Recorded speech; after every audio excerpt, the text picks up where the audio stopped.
But this is episode 100. It's 101. It's a Vault episode. Vault Fallout 3.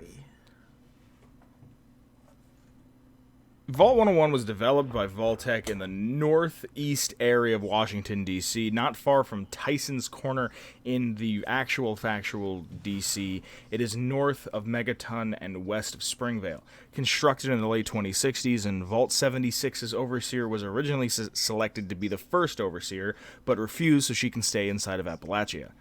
101 has been opened numerous times, breaking protocol and becoming infested by rad roaches.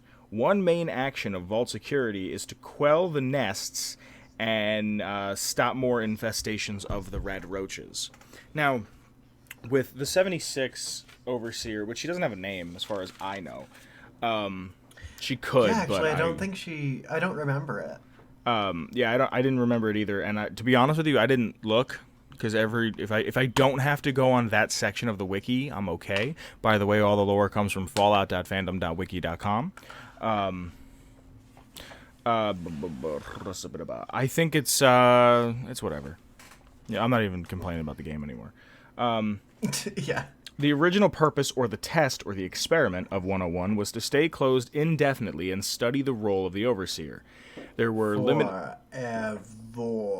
What? Forever. Oh, yeah. There were limited genetic. The limited genetics would lead to inbreeding if no one were able to enter. It was outfitted with enough supplies to function indefinitely, spare parts of the water processor, but they were not given a GECK. GECKs are for outside dwellers only. It's exactly how I wrote it in the notes. You don't get the fancy briefcase. Yeah, you get the life-saving equipment, because you get to leave. It's like this country's health system. Ha ha. There are some activities that I didn't write down because I thought they were trivial and I wanted to read them off the side. Where'd it go? Some of the activities they had inside of the vault was the Cake Bake-Off is a competitive event, and in this event, contestants bake various types of cake, which are judged according to selection criteria, with the winner or winners being given a worthy prize. On July 13th of 2268, a notice on the bulletin board within the cafeteria announced the annual Cake Bake-Off. This year's judges will only accept bundt cakes. Founders Day, a holiday organized by Vault 101's calendar and is celebrated on the 23rd of October. The holiday commemorates the Overseer, who governed the Vault in the late 21st century, 2 centuries before. Beatrice Armstrong, a Vault resident, continuously honors the original Overseer by dedicating one of her older poems to him. Beatrice cannot write a new poem during the latest Founders Day, as she's found trouble finding a rhyming word for the word Overseer. Hunt the Mutant is a game played in Vault 101 by children. It is a post-apocalyptic version of hide and seek. A player is selected as the mutant, and which they hide from the other players, and when the player is found, the game restarts and another player is picked to be the mutant. Here's my question with that. What'd it do? How did they? Is this a general mutant or a super mutant? And if a super mutant, how do they know about them? I don't think that it would be super mutants, because they wouldn't really know. Again, yeah, they wouldn't really know. They might know about them. Think so? Yeah, we'll get to the lore. They opened the vault a couple times, and people went out and traveled to Megaton again. And I'm gonna beat you to it before. That'll be kind of like behind closed doors, right? Yes and like, no. Not everybody knows about that. It's usually like the overseer and the security manager. Yes and no. Certain people knew about it. I'll get to it later, but then there was like another generation of kids where they were like, this shit doesn't exist. But the older people knew about it, but the kids didn't. Where the older people were like, keep this a secret from everybody. So... yeah. Like, don't tell your kids. Yeah. But back to Hunt the Mutant. At one of Wally Mack's birthday parties in the 2260s, the game is played in the atrium. Wally later mentions that the game at the Lone Wanderer's 10th birthday on July 13th of 2268. By mentioning this game, Wally is unfavorably comparing his party to the Lone Wanderer's party. My fucking guy, Wally Mack. So within the timeline, by Wally freaking Mack. By 2077, 101's first overseer created the illusion that the outside had absolutely no hope for existence outside of the vault. He accomplished through... What's up? No, it's interesting. He accomplished through regular fake radio transmissions from before the Great War and increased the idea amongst 101 dwellers that 101 was the only hope for any sort of survival. By 2127, the first overseer died and prepared a new overseer to continue. As far as I could tell from the notes, he died of natural causes. There was nothing that was... Like, he didn't, like, I'm dead from the radiation or the mutiny. 101's second overseer led with the same ideals. He tried to convince senior Vault dwellers to be complicit with the Vault's experiment. He was a hypocrite, though. He used the secret overseer's tunnel to communicate and even visit the outside world. He is the same guy. He's the same guy who made the mantra, "We are born in the Vault, we live in the Vault, and we will die in the Vault." You know, like a proper dictator. Yeah. Sometime before 2241, an unnamed overseer strongly favored outside contact. Now, this is what I'm talking about. This community, this outside research development community, was led by Ann Palmer. She began theorizing what kind of mutations they might find, and they went to Megaton sometime before February 10th of 2241. On February 10th of 2241, they returned back to 101 and analyzed samples that they thought the outside was still... They analyzed some samples and thought the outside was still too dangerous to sustain any sort of life. They killed a giant ant and decided to revise their survey plans from what they had found. Lewis and Agnes Taylor stayed in Megaton to survey as contacts between 101 and Megaton to further survey the environments. Now, this is why, this is what I was getting at, that they might have known about mutants. Because if they're... Sorry? No, okay, that's a reasonable, like benefit of the doubt situation. But, like, would they really tell the kids? No, but that's the thing, like, maybe it would slip. Like, well, on the outside, there's super mutants or something. Like a boogeyman to scare you in the night. Yeah, kind of, yeah. And I'm going to get in front of this before anybody has some fucking shit to say in the Discord. What do you have to say? This is why I always thought that James was originally from 101. Because I knew they were leaving the Vault to begin with. Mm-hmm. I didn't think the secret was he was originally a Wastelander, had a kid, and showed up. I always thought he was in 101 and they were leaving 101, and that was the big secret. And it never, like, hit me to, like, look deeper into it, because I was like, all right, that makes sense. They're lying. Don't go outside, but we're going outside all the time. Yeah. So, I don't know. It just made sense, because to me it made sense. But by 2258, Agnes Taylor returns to 101. So she was out there from 2241 to 2258. She returns to 101. The unnamed overseer... That's a good stint outside. Sorry? That's a pretty long stint outside. Yeah. I wonder, like, she had a house in Megaton. It is... No, it would be great. What's that? A graphic novel that covers her and her time out in the wasteland. Shit. That would be really cool. So good. If it was written like a diary. There's a book called Day by Day Armageddon. Yeah. It's a zombie book that was pretty big when I was in school, and it's a day by day account of this dude who was who's ex-military and kept a diary like he was still in the military. That would be fascinating in that style to read this. That would be really cool. Yeah. So by 2258, she returns to 101. The original overseer vanishes after another Capital Wasteland exploration had failed. Sometime before 2258, Alphonse Almodovar,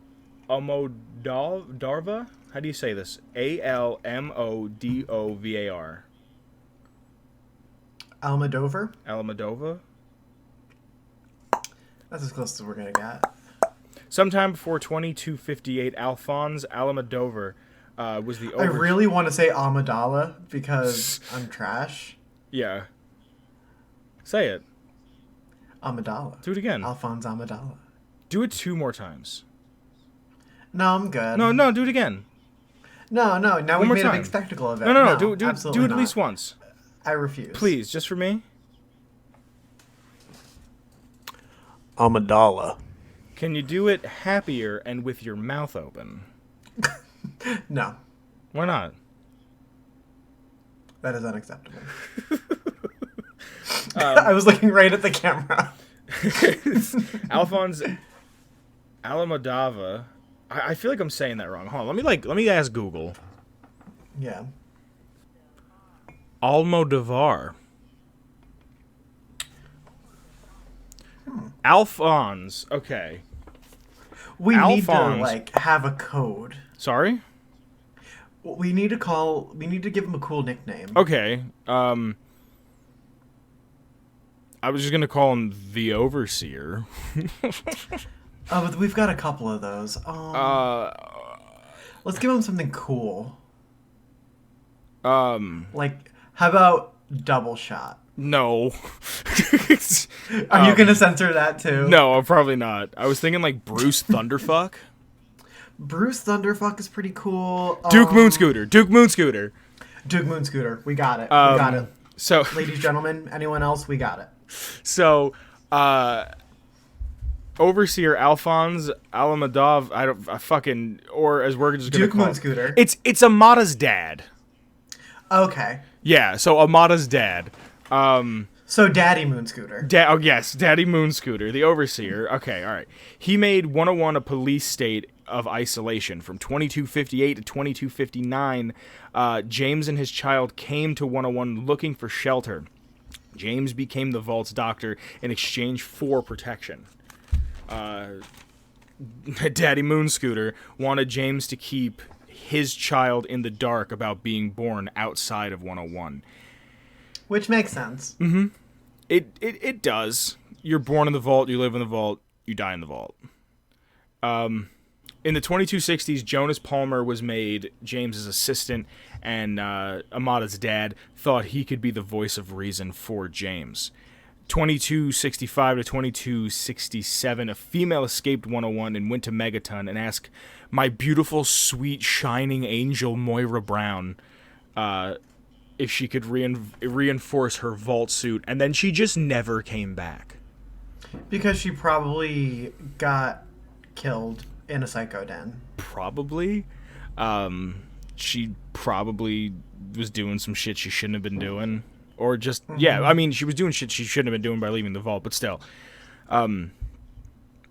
July 12th of 2268, Stanley Armstrong repairs the water purifier. I don't know why that's documented on the site, but it is, and I told you about it, so congratulations. Yeah. Okay, one of the most important dates, and that's what I love about the series, is that everything is kind of dictated by dates. It's one of the few times that I've seen like a group of people that are just like lore-wise that follow something, and it's not so much like this happened and then that happened. It's like between this time and this time this happened. You know what I mean? Yeah. Like it's very linear, where you could say like, oh, Halo 3 was just like there was this and then that happened and then the Covenant and the Flood.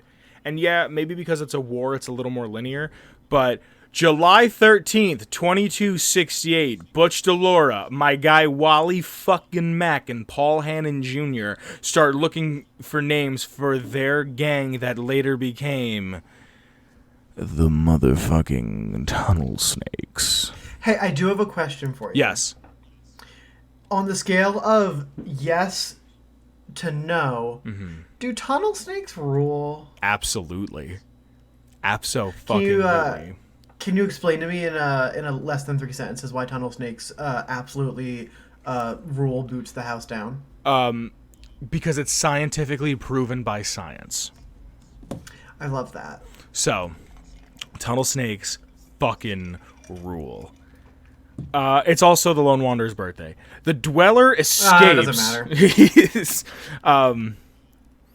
From 22 at some point in 2272, a Dweller escapes from 101, went to Moriarty's, and told him that members of 101 are being brainwashed to believe that the Overseer is the only voice of reason. The Overseer had entire generation playing along with the experimentation, keeping the children in the dark. He kept getting information from the above world, from Topside.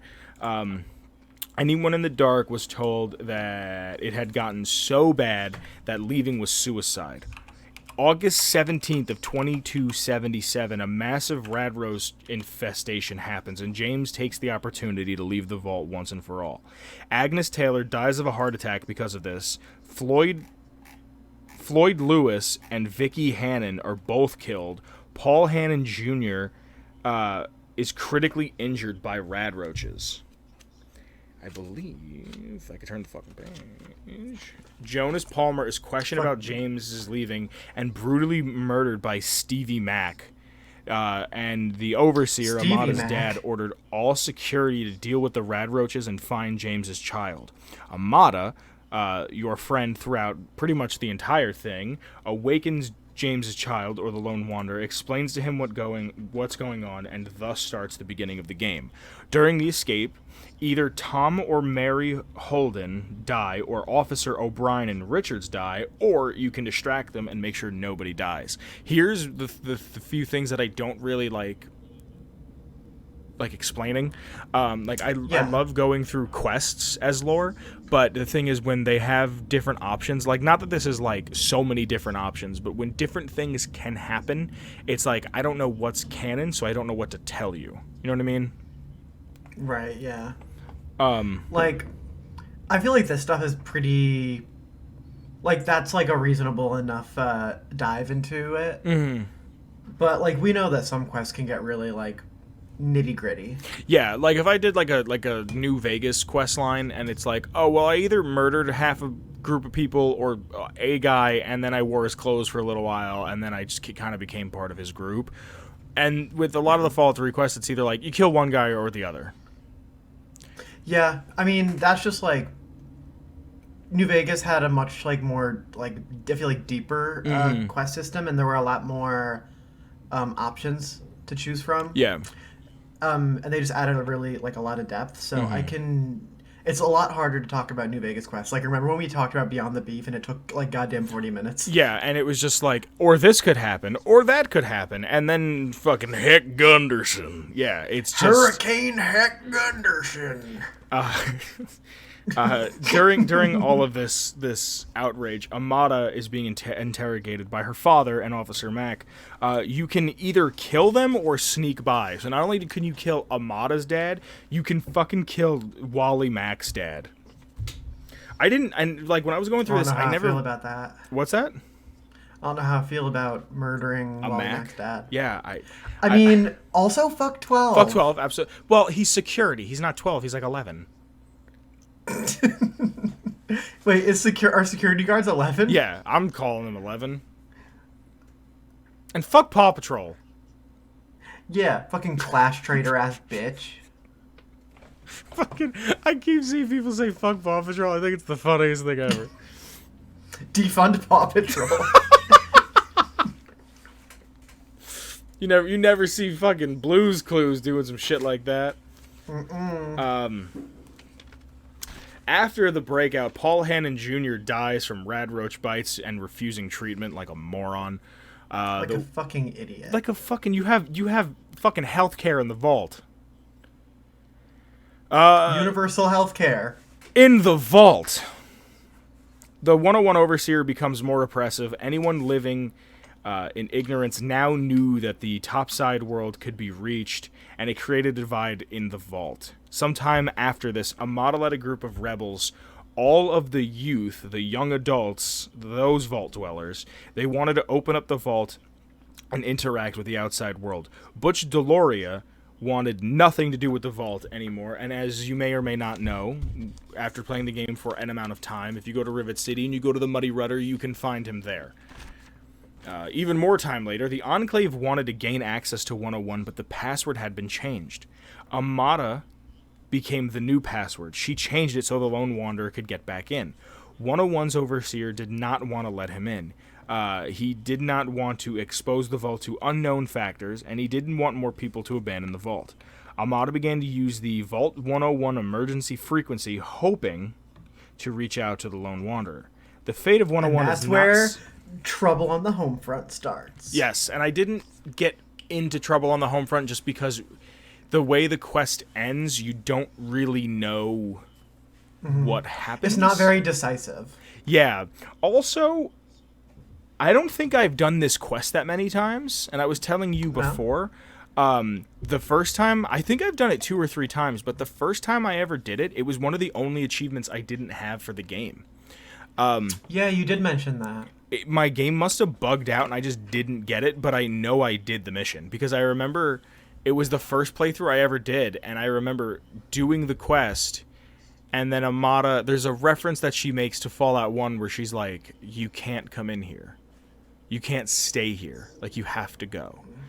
And I remember going, cool, and then killing her and eating her body. Huh? What's that? Sorry, can we roll back the tape? Yeah, sure. What? Yeah, What was that? I shot her in the face, Okay. and then I ate her body. It was my first playthrough, and I Were you playing a bastard? Yes, the most evil. I never knew of a game where I could be so evil and kill everybody except for like 4 people. So you killed your best My friend best childhood friend and ate her. and ate her body. I feel kind of worried right now. I'm not gonna lie. Are Yeah. you gonna kill and eat me? If I do, just your heart to gain your courage, but that's it. Guess I have to sleep with one eye open. If you want, I mean, it's not going to stop me. You're right.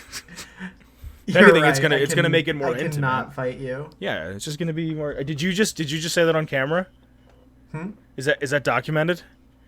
What? All That of I that? would kick your ass in a fight? I mean, I'm still recording if that's what you're asking. Yeah. All right. I just want to make sure it's written down because I was thinking about this before. I was listening to another podcast and they're like, "Who do you think would win in a fight between the 2 hosts?" And I was like, "Oh, I would kill Olive." Yeah, I think you could literally snap my bones.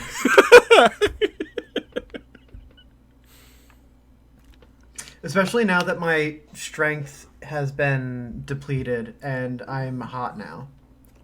I punched you once in a Walmart, I remember, with a Hulk hand glove on, and I remember you looking at me with... I thought it was going to be tears. It looked like your eyes were starting to well up, and I remember you going, "Please stop, that hurts." This was like 7 years ago. Do you remember this? I do remember that. All right. It did hurt.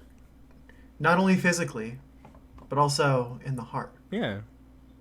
Well, it builds character.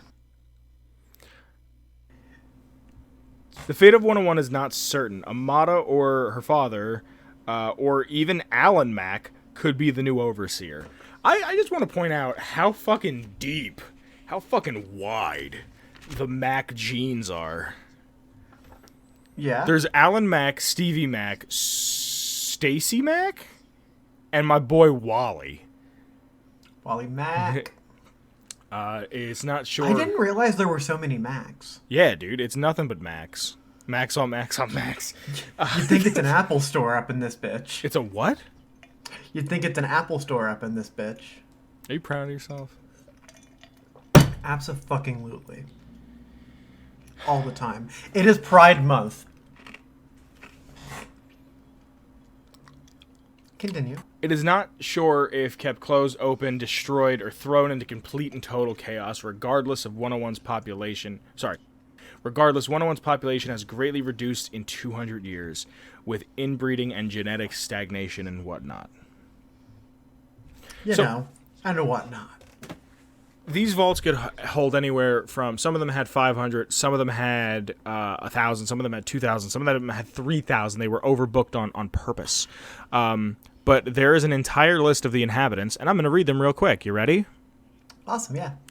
This is over time. Wait, no. Would you be able to possibly sing it in the tune of We Didn't Start the Fire? Lone Wanderer, 101's original overseer, 101's second overseer, the unnamed overseer, Agnes Taylor, Alan Mack, Alphonse, I'm not going to try to say it, Amada, same last name, Andy N. Palmer, I'm not doing this. You were doing kind of good. You were doing good. Thanks. I don't want to read it now that I'm looking at it, not because it's long, but because it has people that are not from the 2277 days, and I didn't realize that. Oh, okay, yeah. But where are all the Macs?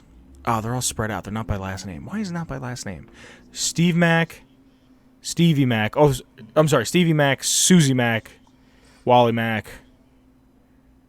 Fucking love the Macs. Stevie Mac, Wally Gloria Mac, Mac. Susie Mac, Glory Mac, something Mac, something and Amada. Make sure when you were there, you get the bobblehead in James's office. Get Otherwise, that shit's gone forever. Yes. Just some notes quick I want to read. 101 is one of 2 functioning vaults, the other one being 112. In the Capital Wasteland, all other vaults have failed as a result of experiments within them and have been left derelict. Overall, the only Vault-Tec kind of did that. Yeah, I mean, vaults weren't only, how many of them? 20 of them?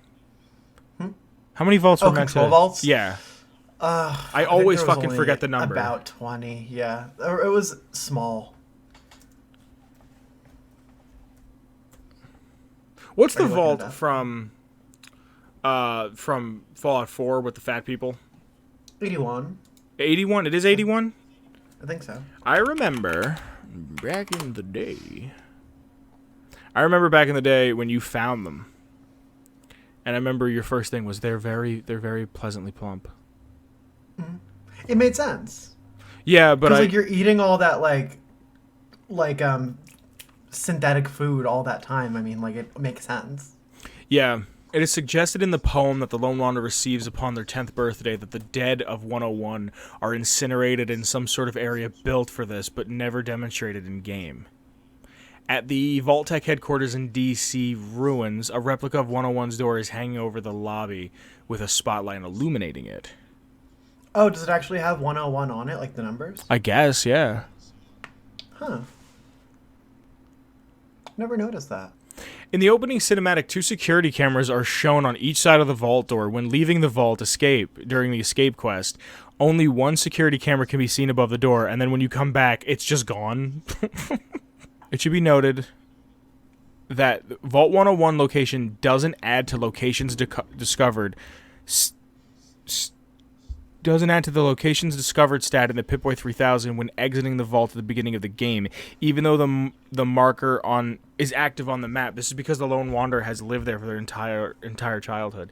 That's a neat little thing that I never thought of. Yeah, like it was just automatically listed. Yeah.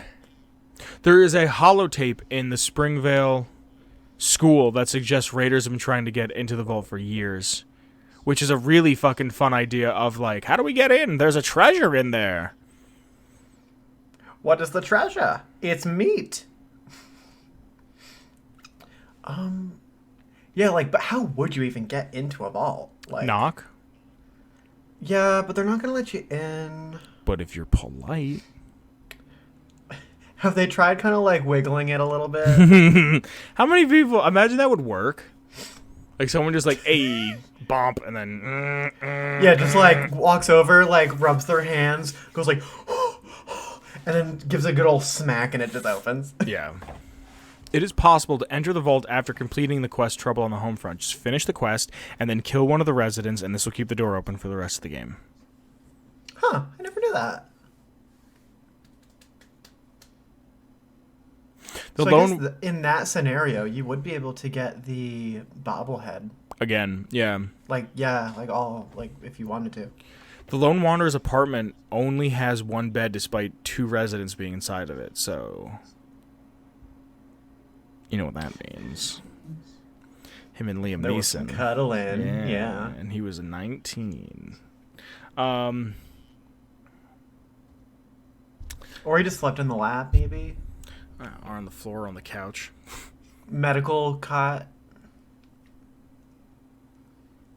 In the cafeteria, there's a reference to the original Fallout on the bulletin board above the jukebox. It advertises a bingo night in the diner. The ball has been chosen to be a 13, and the first prize being a week's worth of water rations.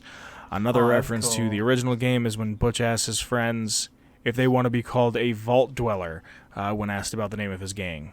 His gang. I don't know why I said it weird the first time. Dang. The following is based on unverified behind-the-scenes information and not confirmed to be canon sources.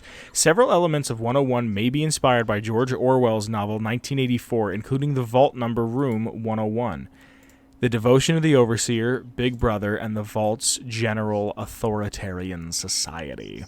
Also, that actually does make sense. Yeah. We were talking about this today in Discord, which we're going to talk about what went on in Discord in a little bit. But 101 in binary is the number 3. Yeah, that is really cool. So, like, it actually makes sense that it's, like, for Fallout 3. I think that's everything I have to say about 101. Yeah, I mean, that's all that I would have to say. I mean, we kind of covered Are you all, like, sure? the secrets. Am I sure? Are you sure? I think so. I mean, the cool, like, tunnel under the office and, like, the Overseer's office is really cool. That's worth, like, a shout out. Mm-hmm. I think I'm done with Vault 101. Cool.